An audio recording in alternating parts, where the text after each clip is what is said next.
সূরা নূর, যে সূরাটি আমরা আপনাদের সামনে মা বোনদের জন্য তেলাওয়াত করেছি। দুইটা আয়াত, কোরআনুল কারীমের 18 নম্বর পারা 24 নম্বর সূরা। সূরাটির নাম সূরা নূর। এই সূরার প্রথম 2 আয়াত আমি তেলাওয়াত করেছি। কোরআনুল কারীমের অত্যন্ত গুরুত্বপূর্ণ একটি সূরা, সূরা নূর। এই সূরার তাফসীরের মধ্যে আছে রাসূলুল্লাহ সাল্লাল্লাহু আলাইহি ওয়াসাল্লাম হাদিসে ইরশাদ করেছেন, তোমরা তোমাদের পুরুষদেরকে সূরা মায়েদা, কোরআনুল কারীমের শুরুর দিকের একটি সূরা, 5 নম্বর সূরা, এই সূরাটি শেখাও। আর তোমরা তোমাদের নারীদেরকে সূরা নূর, এই সূরাটি শেখাও। আল্লিমু রিজালাকুম সূরাতাল মাইদা ওয়া আল্লিমু নিসাআকুম সূরাতান নূর। সূরা মায়েদা কোরআনুল কারীমের 5ম সূরা, আর এটা হলো 24 নম্বর সূরা। সূরা মায়েদার বিশেষ বৈশিষ্ট্য হলো ইসলামী শরীয়তের শেষ আহকামগুলো সূরা মায়েদায়, অর্থাৎ রাসূলুল্লাহ সাল্লাল্লাহু আলাইহি ওয়াসাল্লামের 23 বছরের হায়াতে আল্লাহ তাআলা কিছু কিছু শরীয়তের বিধান পরিবর্তন করেছেন। পূর্বের বিধান থেকে নতুন বিধান দিয়েছেন। এরকম একাধিক বিধান পরিবর্তনের পরেও চূড়ান্ত বিধান যেটা, শেষ বিধানগুলো সূরা মায়েদা। এই কারণে সূরা মায়েদার একটি বিশেষ গুরুত্বপূর্ণ সূরা। রাসূলুল্লাহ সাল্লাল্লাহু আলাইহি ওয়াসাল্লাম উৎসাহিত করেছেন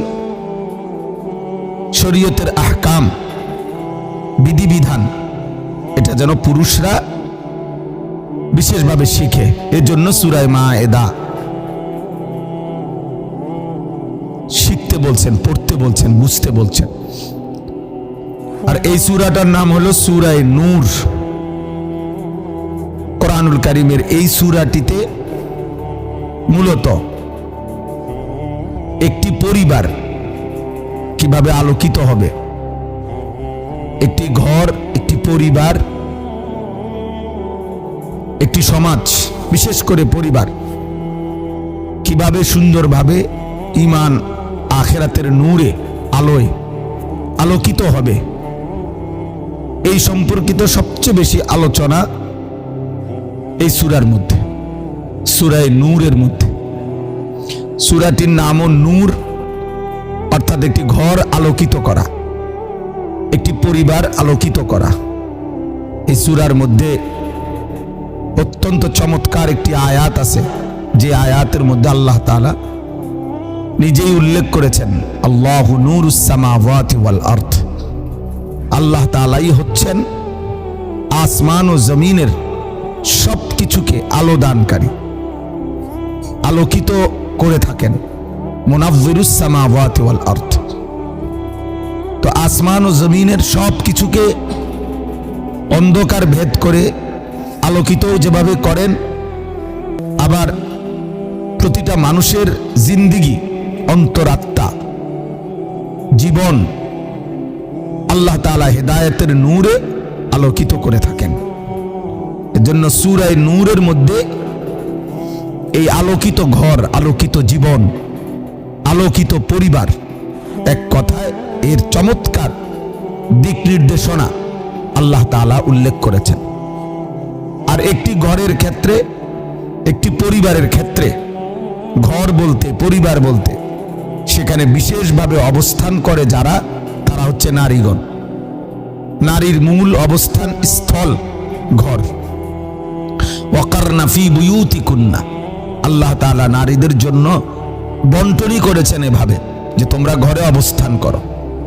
পুরুষকে বলছেন ফান্তাশিরু ফিল আরদ, তোমরা জমিনে ছড়িয়ে পড়ো। ওয়াবতাগু মিন ফাদলিল্লাহ, রিজিক তালাশ করো। তাহলে পুরুষকে বলছেন বাহিরের পৃথিবী সামলাও, নারীদেরকে বলছেন ঘরের পৃথিবী সামলাও। তাহলে কি সমন্বয় হবে? একজন ঘর দেখো, আরেকজন বাহির দেখো, তাহলে উভয় অংশের কাজ সুন্দরভাবে সমান্তরালভাবে চলবে। এই জন্য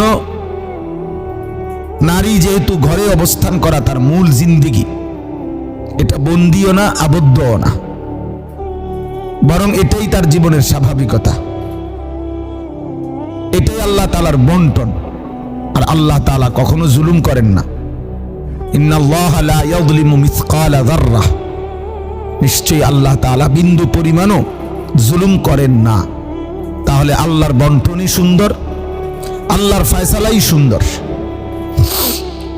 তো এই সূরা নূরের মধ্যে এই জন্য একজন নারীর পর্দা এবং পুরুষ এবং নারীর মধ্যে শরীয়তের সীমারেখা, একজন ইমানদারের ঘরে প্রবেশ করতে গেলে কি নিয়ম কানুন ইত্যাদি সব বিষয় এখানে চমৎকারভাবে ধারাবাহিকভাবে মহান আল্লাহ তাআলা উল্লেখ করেছেন। এবং একজন নারীর ইজ্জত সতীত্ব সুরক্ষা রাখার জন্য ইসলাম অত্যন্ত কঠোর হুঁশিয়ারি, সতর্কবাণী, সতর্ক না শুধু কঠিন শাস্তির ঘোষণা এই সূরার শুরু করেছে। এই পৃথিবীতে আসমানের নিচে জমিনের উপরে সবচেয়ে বড় যেই অপরাধ শিরিকের পরে, সেটা হচ্ছে জিনা, নারী পুরুষের অবাধ মেলামেশা, নারী পুরুষের অবাধ যৌনাচার, নারী পুরুষ ছেলে মেয়ের অবাধ চলার স্বাধীনতা। এটা হলো পৃথিবীতে জঘন্যতম অপরাধ।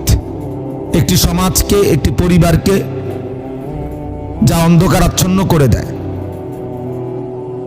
একেবারেই তছনছ করে দেয়। একটি বংশ, একটি পরিবারের মুখে জীবনের তরে চুনকালি মেখে দেয়। বংশের পর বংশ ওই পরিবার, ওই মানুষগুলো কলঙ্কের দাগ নিয়ে, ছাপ নিয়ে বয়ে বেড়াইতে হয় তাদেরকে। তো আল্লাহ তাআলা এই সূরাতে এই জন্য নারী পুরুষের দ্বারা সংগঠিত সবচেয়ে বড় অপরাধ যেটা পাপ, সেই জিনা, ব্যভিচার, অবাধ মেলামেশা, হারাম মেলামেশা, শরীয়ত বহির্ভূত সম্পর্ক, এর বিরুদ্ধে কঠোর শাস্তিবাণী উল্লেখ করে এই সূরার ধারাবাহিক বক্তব্য আল্লাহ শুরু করছেন। এবং শুরুতে বলে নিছেন যে হে আমার বান্দা শোনো, এটা কিন্তু একটা বিশেষ সূরা, এটা একটা বিশেষ সূরা। এজন্য শুরুই করছেন কথাটা পুরা কোরআনুল কারীমের মধ্যে এই আঙ্গিকে আর কোনো সূরা নাই। সূরা নূরের মতো শুরুতে যে বাক্যটা একদম ভিন্ন আঙ্গিক। আল্লাহ তাআলা বলছেন সূরাতুন আনজালনাহা, এটা একটি বিশেষ সূরা যা আমি আল্লাহ তাআলা নাজিল করেছি। ওয়া ফারাদনাহা, এবং এই সূরার বক্তব্যগুলো, কথাগুলো, বিধানগুলো আমি আল্লাহই ফরজ করেছি। অর্থাৎ আমার বান্দা খামখেয়ালি করো না, এটা কোনো মেম্বার চেয়ারম্যানের আইন না, এটা কোনো দুনিয়ার কোনো প্রশাসন, ব্যক্তি বিশেষের কোনো মন গড়া মানুষের চিন্তা প্রসূত কোনো বিধান না, এগুলো আমার বিধান। আমি আল্লাহ তাআলা এই বিধানগুলো দিয়েছি, অতএব বিশেষভাবে এটা লক্ষ্য করো, খেয়াল করো। ওয়া আনজালনা ফিহা আয়াতিম বাইয়িনাত, এবং আমি আল্লাহ এই সূরার মধ্যে আমার সুস্পষ্ট আয়াত সমূহ নাজিল করেছি। অর্থাৎ বিধান বলতে যা বলেছি, শরীয়তের আহকাম বলতে নারী পুরুষের ইজ্জত, সতীত্ব এবং ঘর পরিবারের সার্বিক নিরাপত্তা বজায় রাখার জন্য আমি আল্লাহ যে আয়াতগুলো এখানে নাজিল করেছি, এগুলো একদম স্পষ্ট। কথাটা ক্লিয়ার বুঝলাম না, বিষয়টার মধ্যে ব্যাখ্যার অবকাশ আছে, অথবা বিষয়টার মধ্যে বিশ্লেষণের দাবি রাখে, এই সমস্ত পণ্ডিতি কথা বললে হবে না। সাফ সাফ কথা আল্লাহ তাআলা বলছেন, যেখানে আমি যা বলছি, যা বিধান দিয়েছি তা একদম স্পষ্ট, একদম স্পষ্ট। ওয়া আনজালনা ফিহা আয়াতিম বাইয়িনাত, একদম স্পষ্ট বক্তব্য, অকাট্য বিধান, সুস্পষ্ট ফয়সালা। আল্লাহ তাআলা বলেন আমি নাজিল করেছি। লাআল্লাকুম তাযাক্কারুন, কেন কেন শরীয়তের এই অকাট্য বিধানগুলো স্পষ্ট বলে দিলাম, নাজিল করলাম, আমি আল্লাহই আবশ্যক করলাম, বিশেষভাবে এই সূরাটি নাজিল করলাম। আল্লাহ বলেন সবটার উদ্দেশ্য লাআল্লাকুম তাযাক্কারুন, যেন তোমরা উপদেশ গ্রহণ করতে পারো, যেন তোমরা উপদেশ গ্রহণ করতে পারো, নিজের জীবনের জন্য সতর্কতা নিতে পারো, নিজের জীবনের জন্য পাথর সংগ্রহ করতে পারো।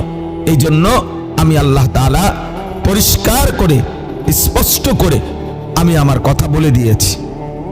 কোরআনুল কারীমের মধ্যে এই একটা কথা বারবার আছে, আল্লাহ তাআলা অনেকবার এই কথাটা বলছেন, কাযালিকা ইউবাইয়িনুল্লাহু আয়াতিহি লিন্নাস। আল্লাহ তাআলা বারবার এভাবে বলছেন বিভিন্ন শব্দে যে আমি আমার কথা, আমার আয়াত, আমার বিধান, আমার আহকাম একদম সুস্পষ্ট করে বলেছি।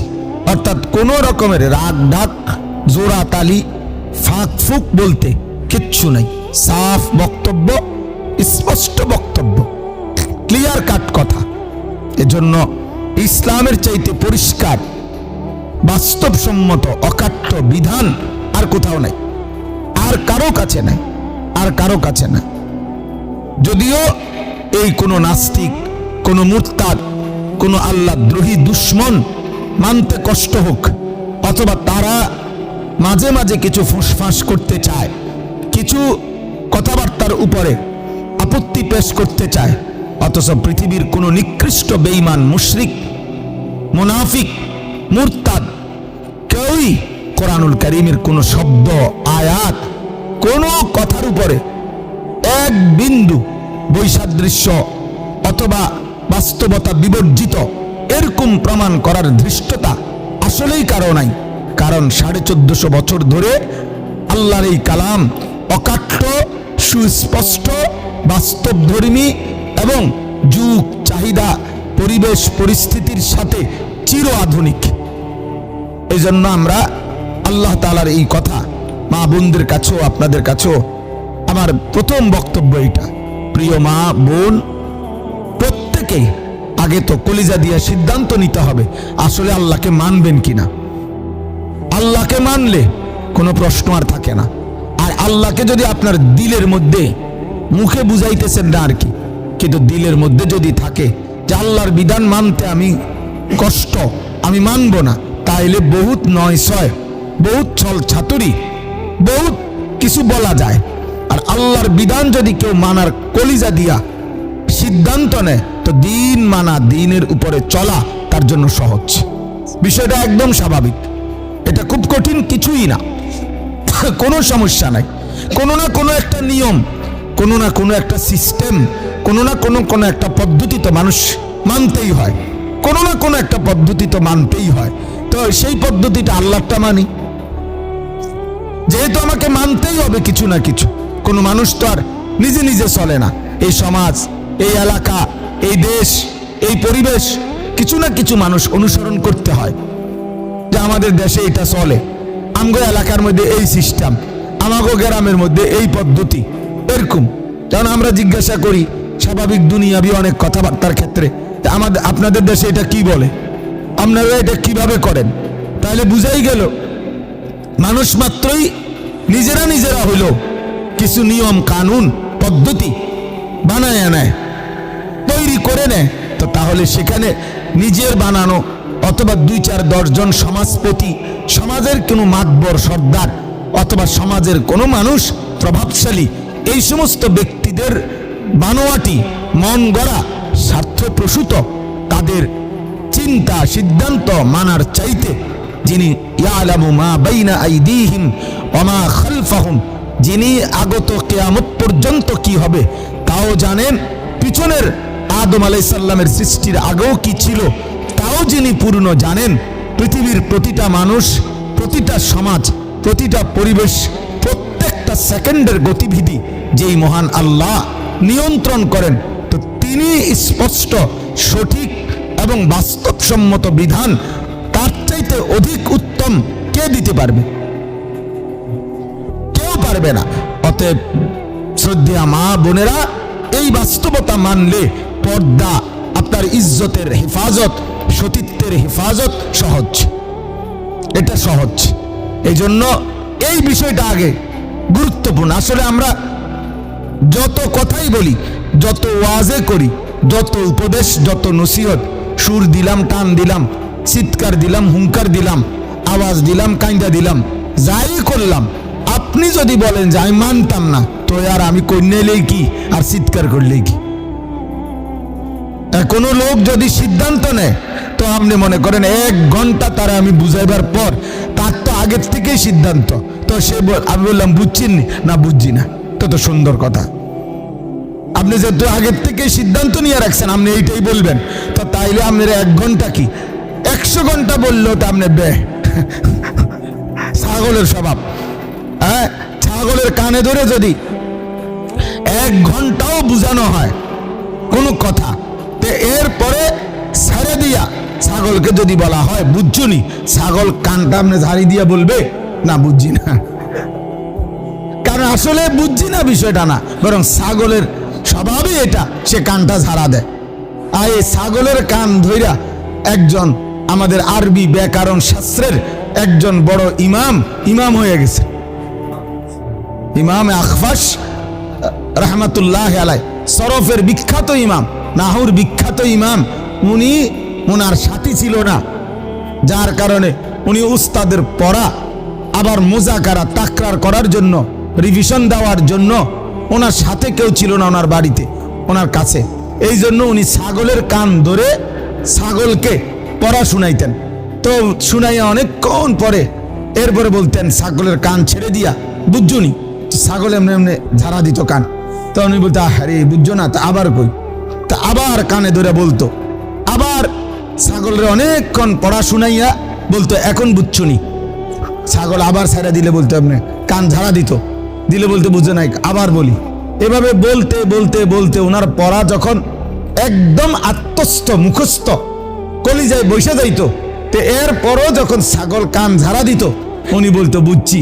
আর তুমি বুঝন লাগতো না, আমি বুঝছি।